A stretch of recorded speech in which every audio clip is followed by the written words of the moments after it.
Hi there and welcome. I'm Delane and I'm here today to talk with Consciousness Mercredan, which is channeled by Trance Medium Francis Evans. And today we're going to be asking Mercredan about the relationship between giving and receiving. We're going to be talking about things about expanding on that topic, and does there need to be a balance between the two in our lives, and much more. So feel free to like this video and enjoy it and subscribe and to keep updated. Any topics for future sessions and suggestions, we'd really welcome those. We really value, everybody putting our minds together and contributing to the rich kind of content that we can ask Mercredan. So just in a sec, we'll go across to Francis and see what Mercredan has to say today. Over to you, Francis.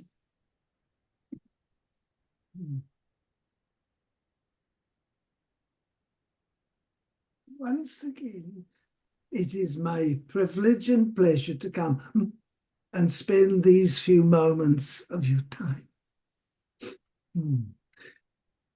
There is a word in the English language, translatable into many others. The word is gracious, not so often used, and it defines a certain characteristic. And if it is, as one engages in the spiritual quest, one finds such a gracious teacher. Let us begin our conversation. Thank you, Mercredan. We're talking about the topic today between the relationship between giving and receiving. So can you expand on this topic about that? And does there need to be a balance between the two?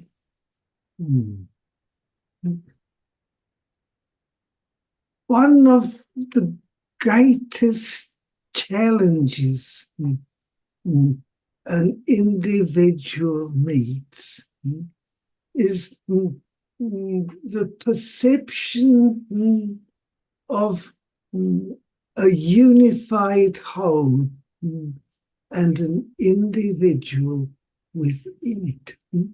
Like defining a drop of water in the ocean. Every moment one picks out a small amount of the water, the ocean, one does not leave it any less the ocean. And yet the drop of water is separated. As soon as it is given and joined back with its ocean nature, it dissolves within the whole. You understand, there is this principle, the paradox of combining of opposites. And so humankind, in order to experience anything, has to separate self from the rest. And so it is within this context of giving and receiving. So one takes action, that is, you give into the whole, and there is a response from it that one either chooses to ignore or chooses to receive. So the interplay of giving and receiving is the very act of living. To fully engage in the process of giving of oneself, of sharing of one's beauty, sharing of one's experience, sharing of even how one feels unworthy, always brings back its due receipt. So there is always the reflections of movement that is the very nature of life, of growth, and of perceiving the truth. Because the more one receives, the more one integrates what one has received and turned that into perception, one delves deeper into the mystery. So life then is an unfolding mystery. When one asks a question of the mystery, it delivers the answer, and it is from one's personal ability to understand that brings the greatest joys. Does this shine a light, at least, on this question? Because, shall we say, giving and receiving is not in balance. It is undeniably connected together. You cannot have one without engaging the other. So it is a great gift, if you like, from the divine, so that one can understand the relationship between self and whole.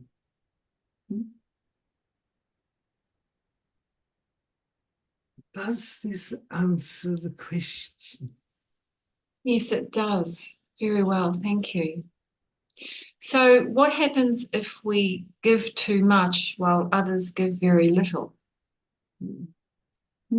When you give too much, first of all, you receive too much in response. In other words, shall we say, if you give too much, it will be, as the old saying, casting pearls before swine. It will not be valued. You are giving and giving. You are not truly giving at all. You are buying. So, like all things, whatever you buy, you have in return. So, shall we say you are giving too much, then you will be taken for more, because that is your nature. You are being rewarded with a lesson in life. You are taken for more and more and more until you wake up. Then when you wake up and you are in perception of what you have been doing, then the gift that you receive is greater than everything that you gave before. Do you understand what I mean? You are paid in like. So many people are giving and giving to be welcomed and accepted and so on. And yet, no matter how much they are giving, they never gain what they are looking for. You understand what I mean? And yet when they finally wake up, they are given the attention that they were constantly wanting, desiring.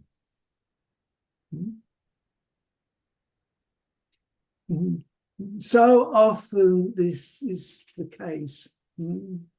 You understand too, so many take the alcohol and the drugs and so on, wanting to gain quiet from their ever demanding self.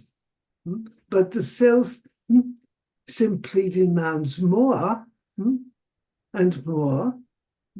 So it is not working at all. When they stop, they can see what has happened. Now they simply are at peace with themselves. Do you follow what I'm saying? So it is always this constant desire and the opposite. Desire that brings resistance from the universe. One ceases to desire, and what one was desiring is delivered. The give and take of the individual and the whole acting as divine.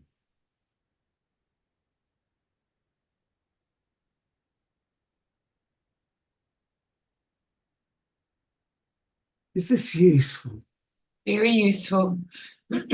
So how can we be more aware of at that moment when we're giving out of need versus giving unconditionally, I suppose?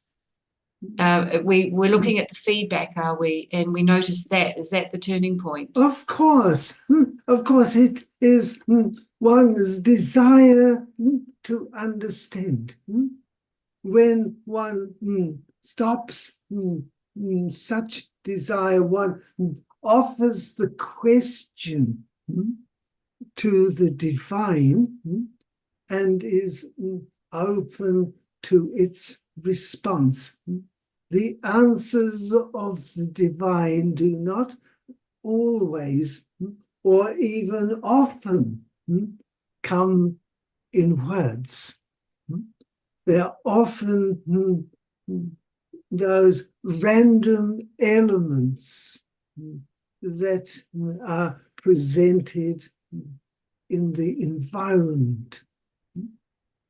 So you have a question and you, shall we say, it is about money and so on. You're walking on the street and there is the money sitting in front of you. And then is the questions that arise from that. Do you understand what I mean? There are all of these answers, what I have previously called opportunities. The, shall we say, the experience is a mystery. It is magnificent and magical.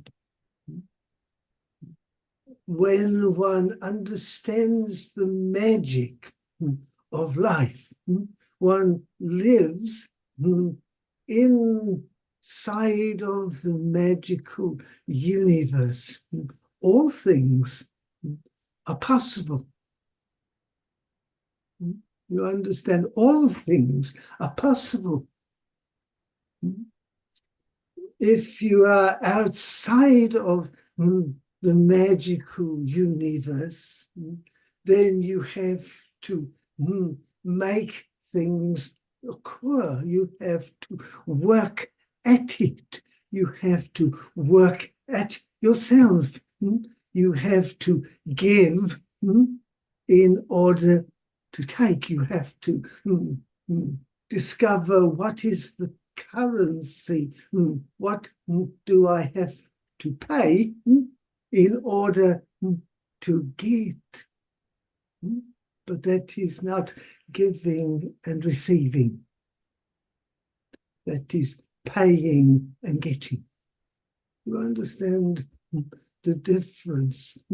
So shall I say, I encourage a viewpoint that the universe is a magical thing, ready for your imprint, ready to expand upon your creativity, to provide the environment in which your authorship takes place. This is the giving and receiving of life,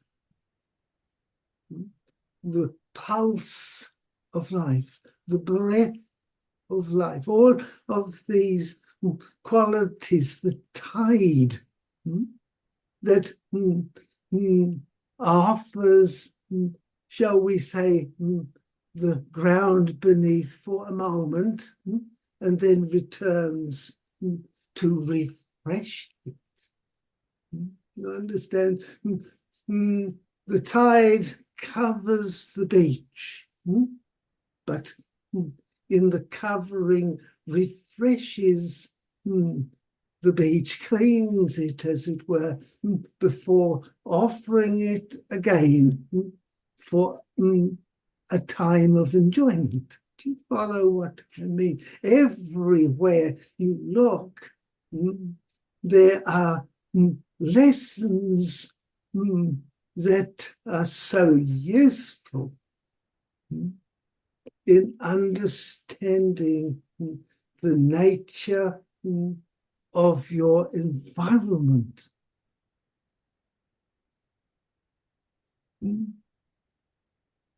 You look at it as if it is a resource that you can take from, and it will give, but it will also respond. It will offer you gifts, but often they are not the ones that allow you to continue. So there is always this giving and offerings, giving and offerings. And as an individual perceives the nature, then the understanding of the laws that govern the inner planes become more polished.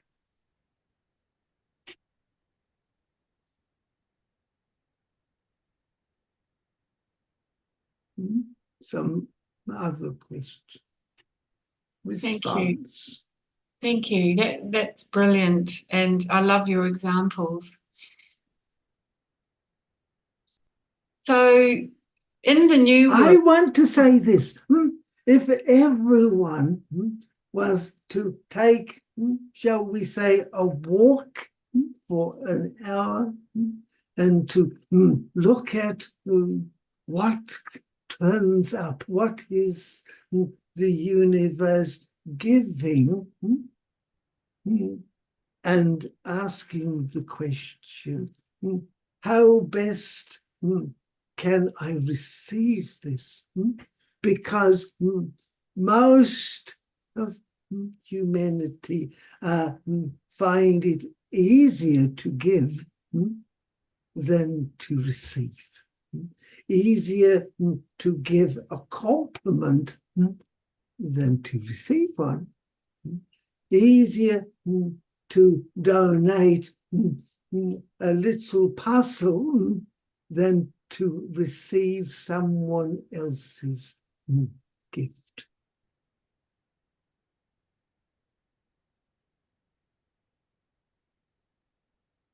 Your turn.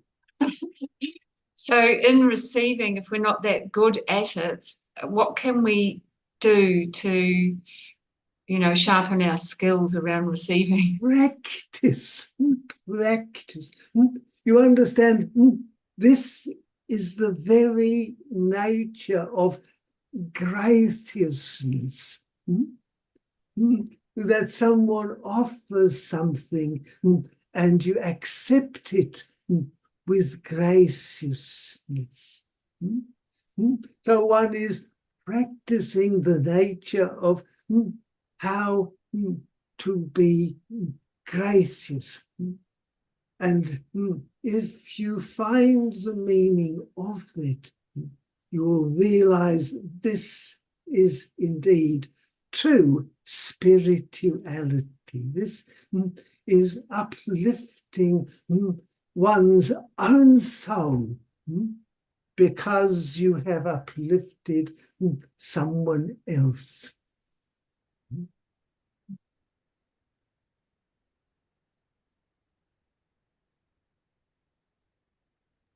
Yes, the giving back is equally as good, isn't it? I want to say the receiving automatically gives the response back. You understand, this is not taking.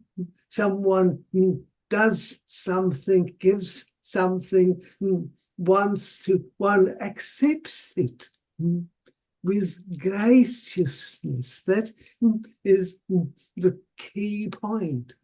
One is simply taking it in a heartfelt manner, so that the person feels for once someone has accepted my gift without grabbing it.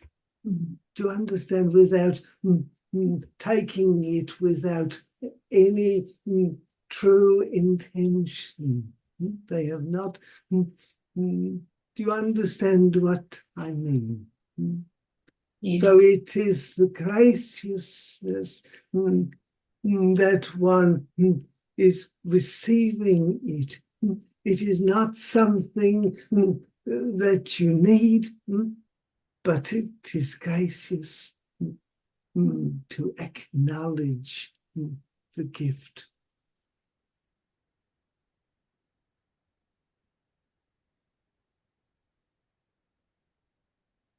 It's beautiful, isn't it? That is what turns the ordinary into magic.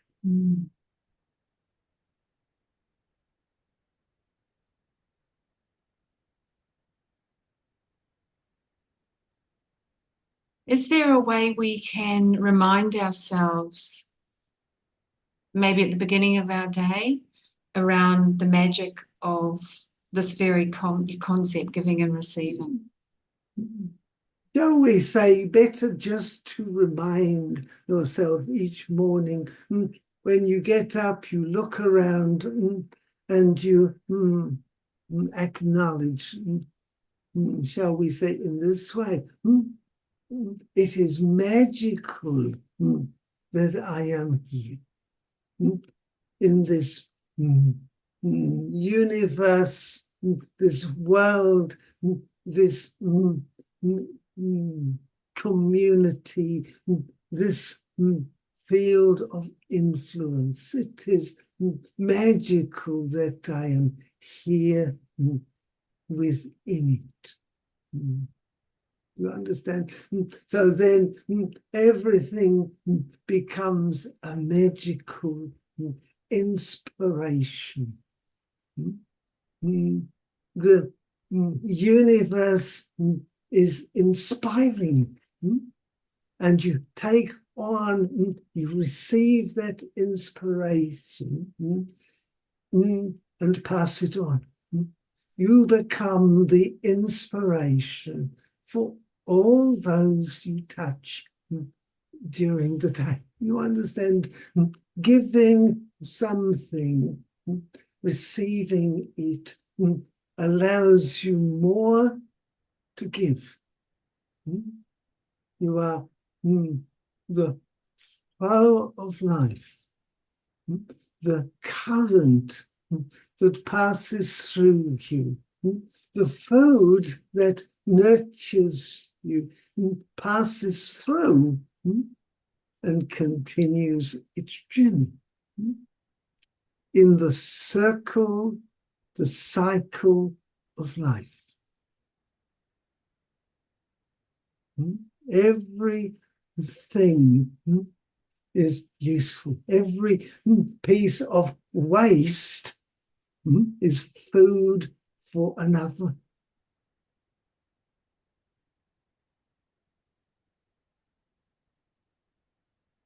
It is not that it simply flows from one place to another, but it is a cycle of life.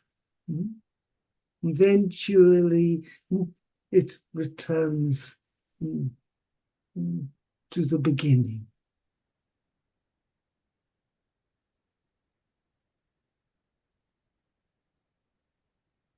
Are these experiences in life like archetypes, and they are available for every generation in perpetuity, forever?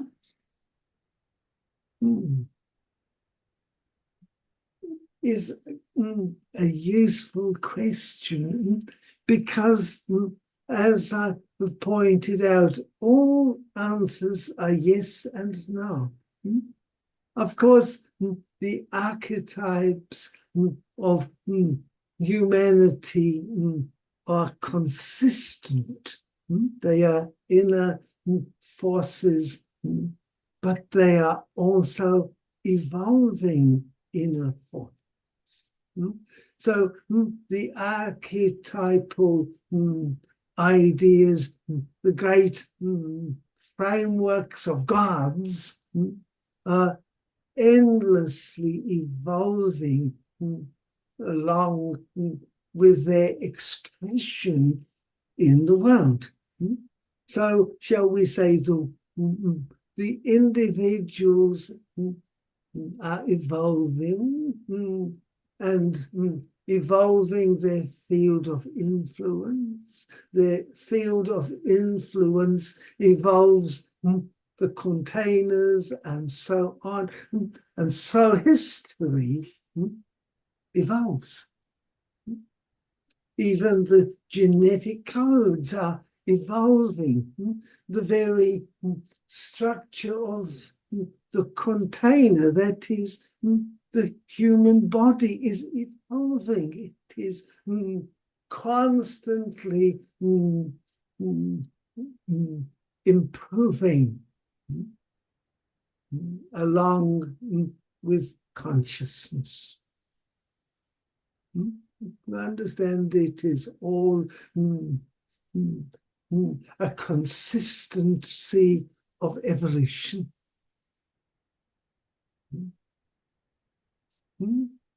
The proof of the great saying the only consistency is change.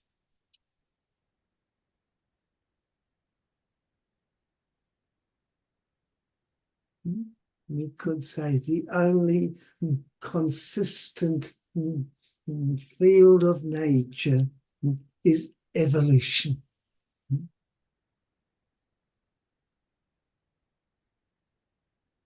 And humanity evolves by acknowledging the gifts it is given.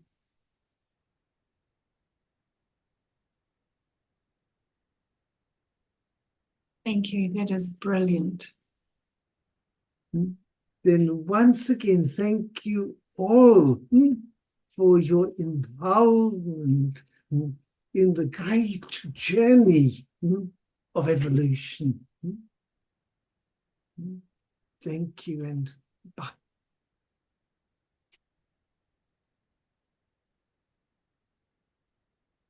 Thank you all for joining us today. If you enjoyed it, please click the like button and subscribe if you'd like to keep updated. If you're interested in learning more about our private channeling sessions, the link is in the description below. And we'll be here again in 4 days when Libby will be talking to Mercredan about cults, coercion and control, looking at why cults form, perhaps karmic lessons or soul agreements around coercion and controlling institutions. So that sounds very fascinating, doesn't it? So anyway, thanks for your attendance today, and I hope you really enjoyed it like I did. See you again next week and enjoy your week. Bye for now.